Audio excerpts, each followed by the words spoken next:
I see trees of green, red roses too. I see them bloom for me and you, and I think to myself, what a wonderful world.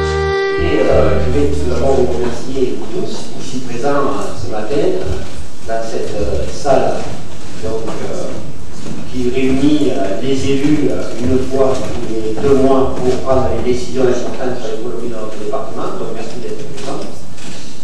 Je vous laisserai contempler bien sûr la qualité de cette restauration qui a été faite en 1937, qui appartient au passé et qui est vraiment présente puisque quand on vous la contemplez, vous vous rendez compte qu'elle récite en regardant ces peintures l'économie du département du siècle dernier.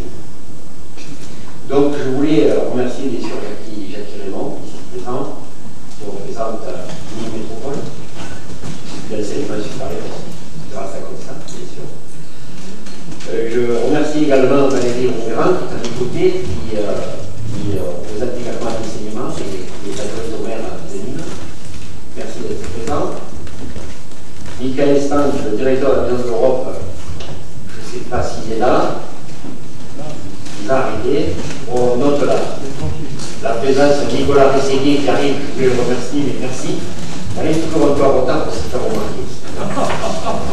J'oublie pas les cadres de la CCI. Au fond, je nous fais l'honneur d'être là parce qu'ils sont toujours présents au moment des grandes occasions. Merci à toutes et à vous tous. Vraiment, je pense que j'ai oublié une information unique à Nîmes. Le campus du lycée détient de nombreux atouts pour ouvrir cette formation. Installé au cœur de Nîmes, proche de la gare, dans le nouveau quartier du triangle de la gare, cette nouvelle EGC sera l'unique école nîmoise à proposer une formation au business et au management en 3 ans, directement après le bac.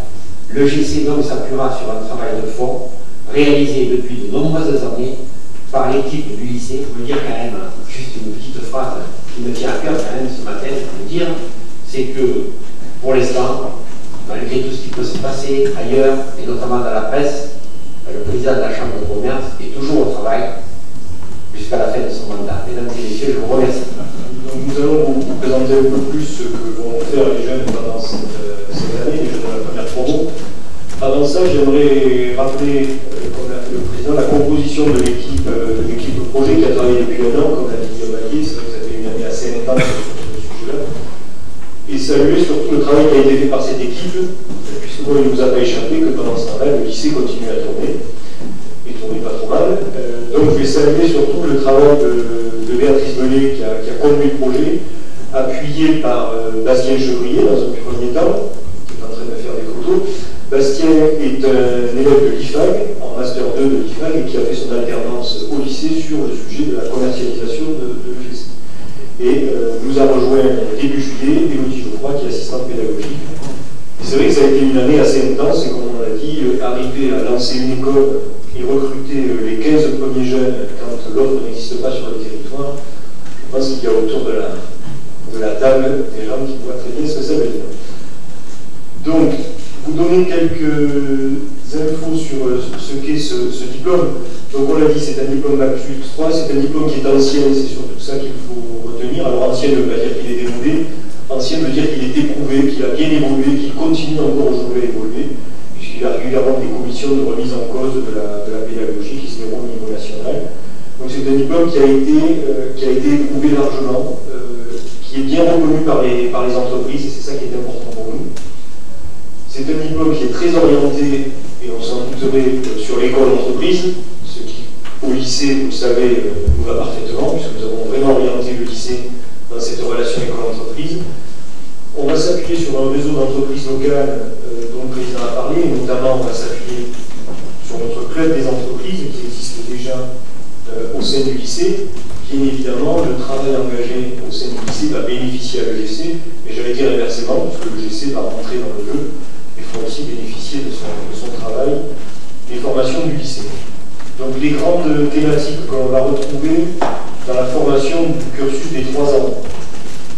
On est assez généraliste, on l'a dit, on veut former des managers généralistes et des managers de proximité. On va retrouver de la gestion de finances, du développement personnel, du marketing, une dimension internationale importante, du management de projet, bien évidemment, et de la négociation commerciale. Ce qui est important à signaler aussi, c'est que vous le voyez sur la droite de l'écran, beaucoup de stages.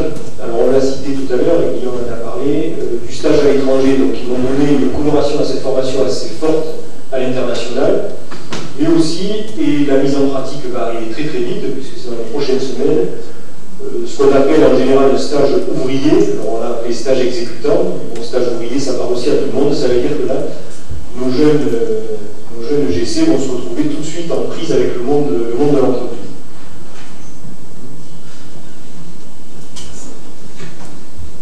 Je vais laisser la parole à Béatrice qui va vous parler de la suite des débouchés des différentes options pour les étudiants. Merci. Donc, quel métier en fait pour nos jeunes? Comme vous le voyez, en fait, les métiers sont divers et variés à la sortie d'une EGC, une fois le diplôme en poche. Bien évidemment, les métiers du commerce, de la vente, responsable commercial, responsable des ventes, chargé d'export, acheteur, manager de la relation client. Les métiers plus axés marketing, communication, responsable marketing, chargé de communication, responsable événementiel, mais aussi les métiers de contrôle de gestion, avec bien évidemment ce cas une poursuite d'études après le GC pour obtenir les diplômes pour pouvoir exercer le métier de contrôleur de gestion ou d'audit. Beaucoup de GC